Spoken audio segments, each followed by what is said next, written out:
Həzrəti Əli buyurmuşdu: Ey qızıl, ey gümüş, get məndən başqasını Allah. Əli bu həyatda bizim üçün bir örnəkdir. Olar səndən bir söz soruşum.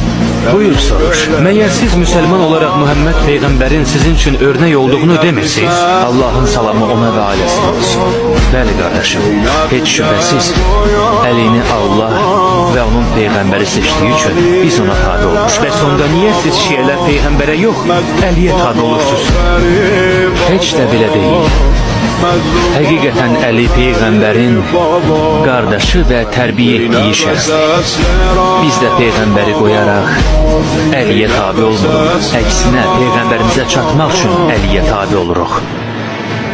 Necə ki, Əli hamıdan çox Peyğəmbərin hədislərinə və əmrlərinə riayət eləyəndir. Əliyə itayət, Peyğəmbərə itayət deməkdir. Səbəb Əlinin hamıdan çox Muhammed Peyğəmbərə oxşamasıdır. Bəli, Allah səndən razı olsun.